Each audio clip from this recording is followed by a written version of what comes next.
searching for greatness in a sea of the dying and shameless, a sea of the aimless. What is going on, Panthers fans? Welcome back to MIA, Miami in Action. I'm your host, Cliff, and we're just going to jump right into it. As you can see by the title, we're going to be talking about the rumors of who the Panthers are interviewing for head coach, who will they most likely go with, and who I think they should personally go with, all right? First and foremost, though, before we jump into that, I did just want to kind of talk about my Instagram, right? So, first and foremost, MIA, we do have an Instagram, miami.in.action.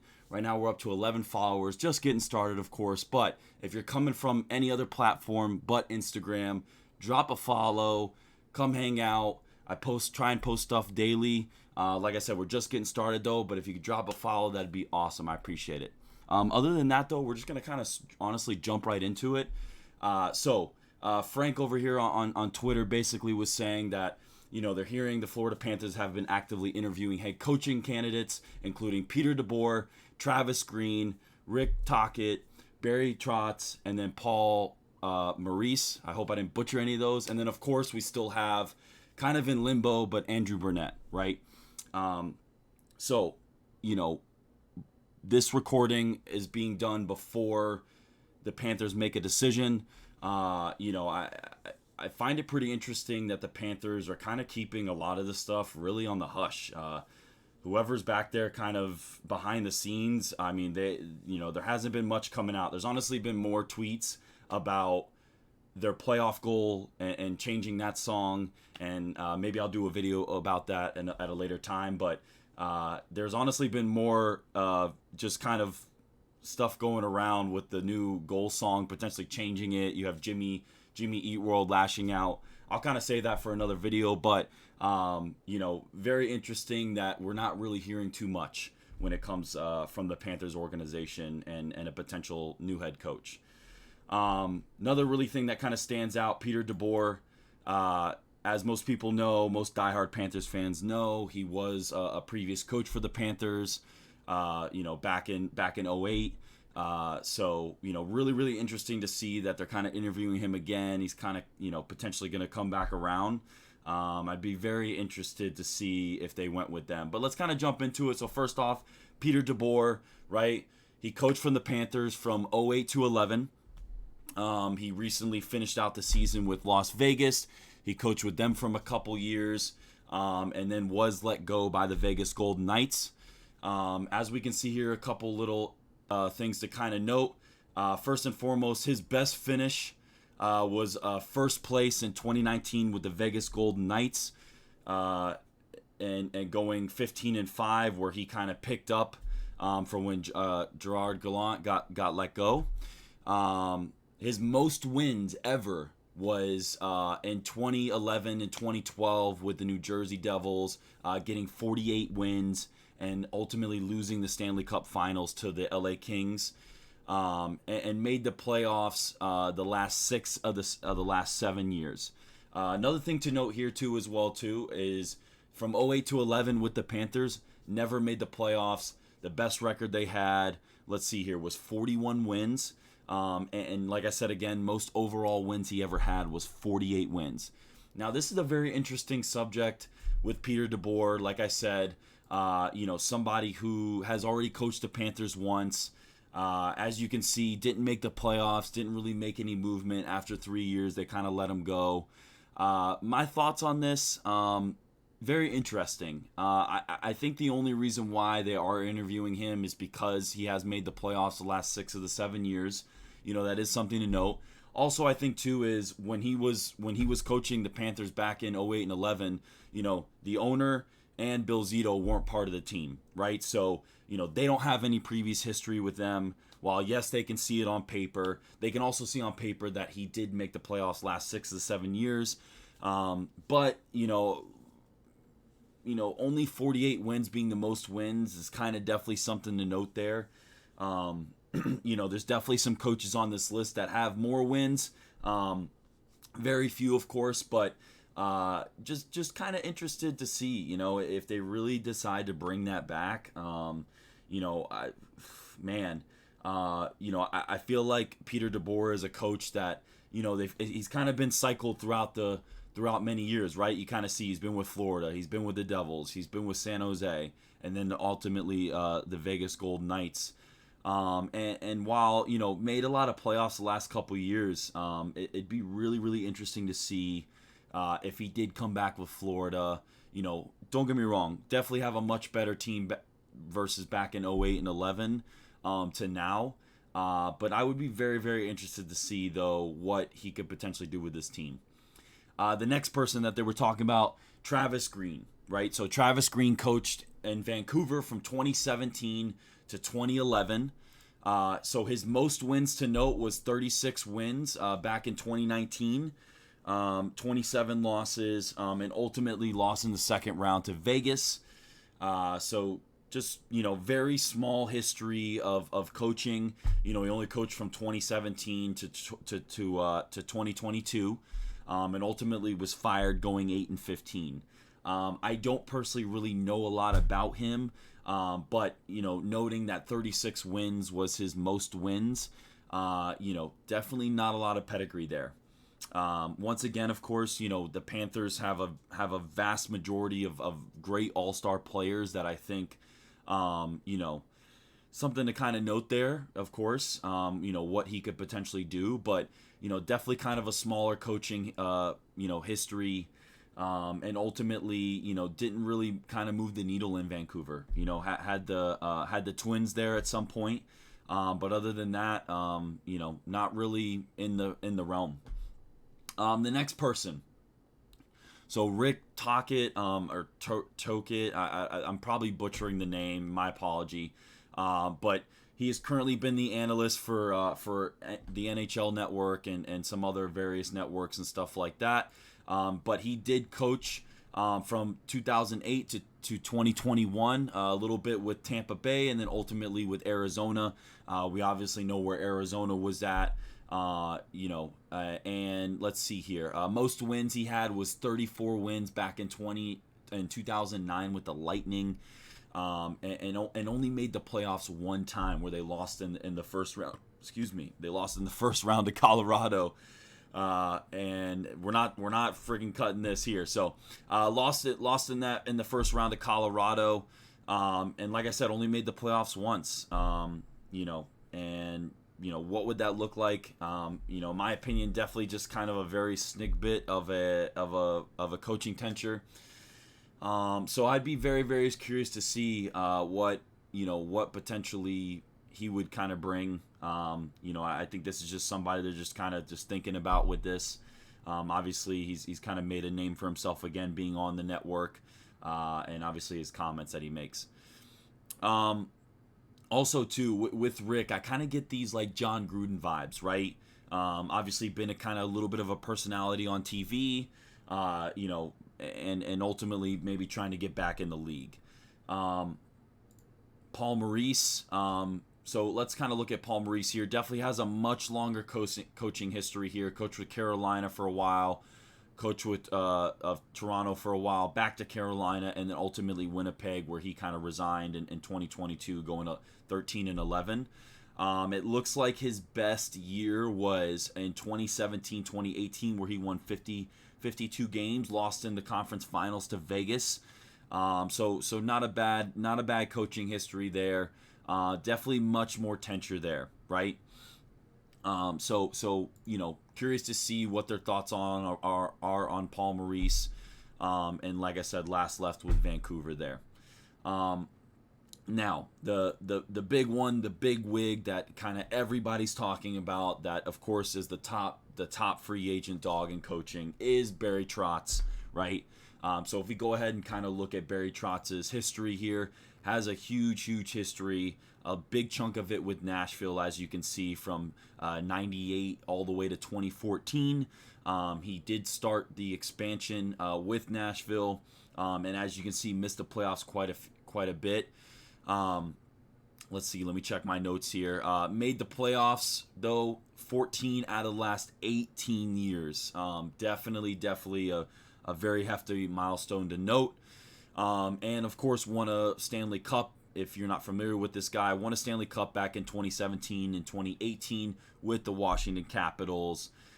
going 49 wins that year and 26 losses, and first in the Metropolitan Division. And as of the last time he, let's see here, he went to a finals with the Islanders in 2020, 2021, and ultimately lost against the Tampa Bay Lightning. Obviously, we all know who Tampa Bay is at this point, even though they're kind of getting a little beaten down right now to Colorado, but we'll save that for another video.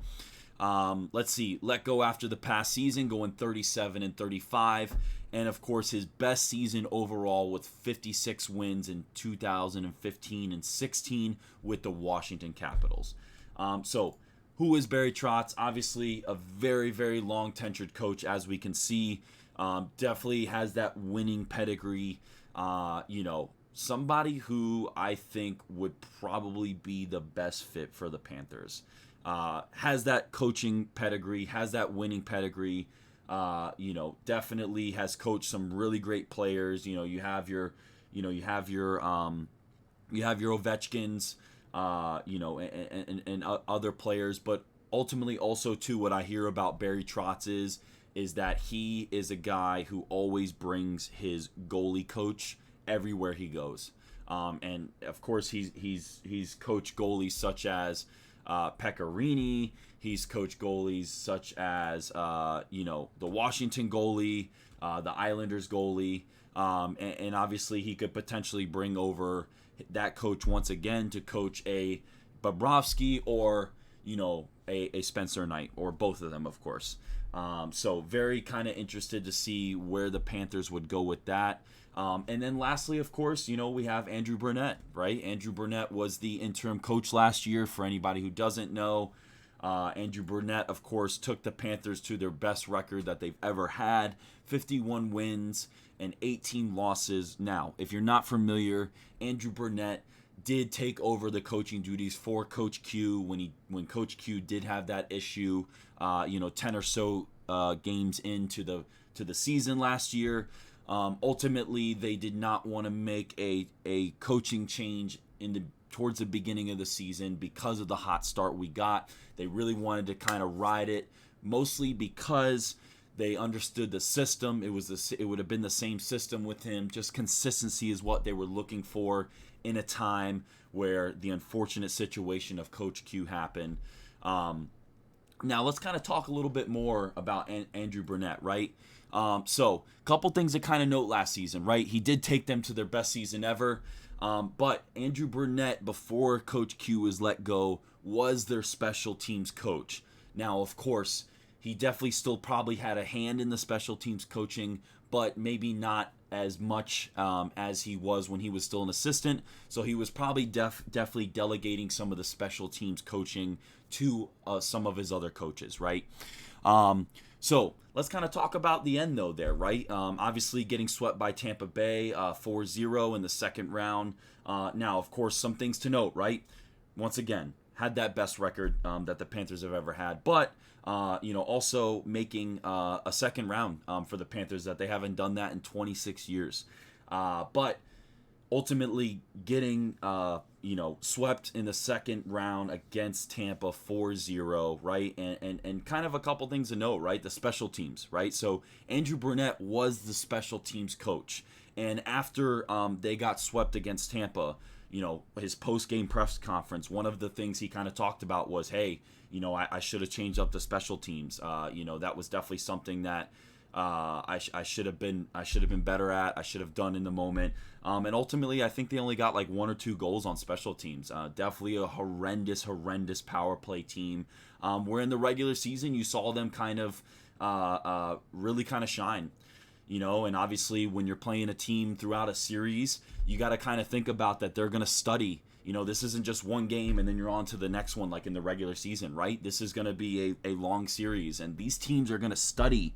They're going to study the team. They're going to study the power play. They're going to study the way they play, right? And you have to be adaptable. You have to be adaptable. You have to understand that you're going to have to make consistent changes. You can't just play the way you play throughout the regular season. And I think that was Andrew Brunette's like one of his biggest downfalls, right? Why didn't we fix the power play?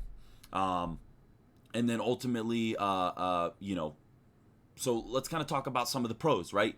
So, well, actually, let's finish up on some of the cons, right?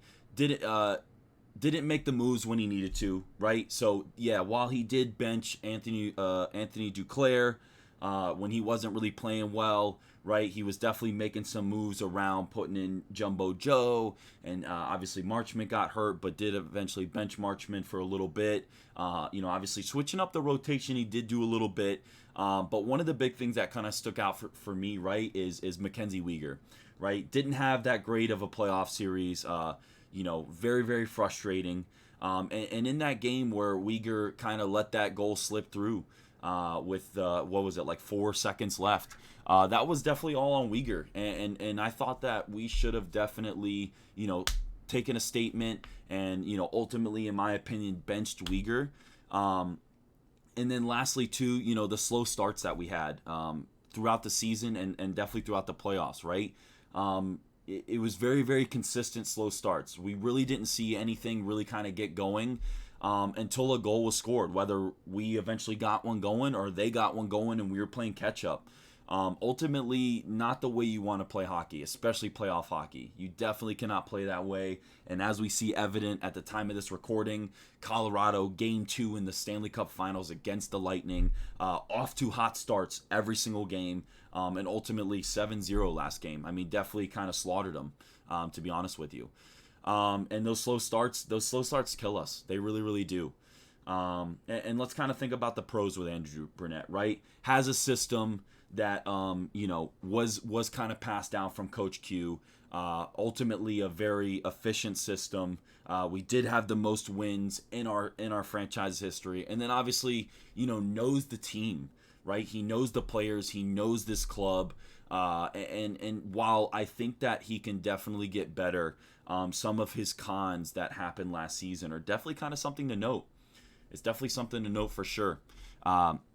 So ultimately, I'm very, very interested to see what they kind of do going forward with the coaching staff and who they might, kind of think about going with. Obviously with the rumors of them potentially, looking at other coaches leads us to believe that they're not 100% confident that Andrew Burnett is the guy. Right, so that is kind of something to note, of course, right? And then who would they go with if they didn't go with Andrew Burnett, right? So kind of cutting into some of my personal thoughts, okay? First and foremost, Peter DeBoer, not the biggest fan of kind of coming back around with that. Travis Green, not enough pedigree, not enough wins. Rick, once again, not enough pedigree. While he did coach some pretty bad teams, I just don't think he has the pedigree. In my opinion, it's really between Barry Trotz and Andrew Burnett, right? Keeping with what you know and what you should go with, or going with the big gun, lots of pedigree, won a Stanley Cup, understands what it takes to win, and probably ultimately the moves you need to make in the middle of a series to win a series, right? Winning, been in the playoffs last 18 years, definitely gets the guys going. In my opinion, right, do we go with the easy choice and what we know, or if Barry Trotz is interested, do we go with the pedigree and obviously the learning curve that's going to come with a new system, a new coach, learning these players and different things like that? Now, I did hear a little bit something about that Barry Trotz was offered the Flyers job for like a record deal, for example, and according to some rumors, he did turn that down. So very interesting to see there that obviously the Flyers being in a rebuilding mode, that he would kind of turn a record deal down if that is true, which leads me to believe that he definitely wants to coach a team that is ready to make the next step. Obviously we've made that playoff step, but making the next step about getting deep into the playoffs and potentially making it to a finals. Or do we go with Andrew Burnett, who is still learning as a coach, could definitely, understands that he did make a lot of mistakes, but does know the team, does know the guys. We could probably get him on a cheaper deal, whereas Barry Trotz we would have to pay for sure. for sure. For the pedigree that he brings, we would definitely have to pay. But ultimately, Andrew Burnett on a definitely cheaper deal, and something to kind of build on, right? And definitely, with those assistants being fired, would have to hire, probably a previous coach or something like that to definitely support him and definitely lead him in the right direction. And kind of mentors, if you will. So it's kind of just something to really kind of think about with all the coaching options. My personal opinion, I think that we need to go with Barry Trotz here if we possibly can. I think that we need to take that next step. And also, too, I think there's some changes personnel-wise that need to happen. And I'll probably save this for another video, but one thing I think that needs to happen is, my personal opinion, and I'll probably get a lot of hate for this, but the Panthers need to rip the C away from Alexander Barkov. I'm totally fine with him being an assistant captain, but I definitely think that, what I see in a captain, what I feel in a captain is somebody who is vocal and who also, of course, leads by example. And while I think Barkov is still the most talented player on the team, I don't think he's the most talented leader. So we'll save that for another video, but I am curious to see if you're watching this on YouTube. First off, drop a like. Let me know down in the comments who you think should be the coach of the Panthers next season and going forward, and why. So if you can, for me, leave a comment. Also, drop a like as well to subscribe, and also as well, don't forget, we do have our Miami in Action Instagram. I also got a Discord coming. We got a lot of other things. I have a Twitter page as well too. That's also going to be Miami in Action as well. And let me try and pull this up here. Okay, there we go. Miami in Action. We got no followers right now, so if you want to drop a follow, show support, that'd be awesome. Like I said, we're on Instagram as well. And like I said, drop a like, drop a subscription, and that's pretty much it for me, guys. I'll let y'all go. Thank y'all so much for stopping by. We appreciate it, and I'll see you on the next one. Take it easy. Later.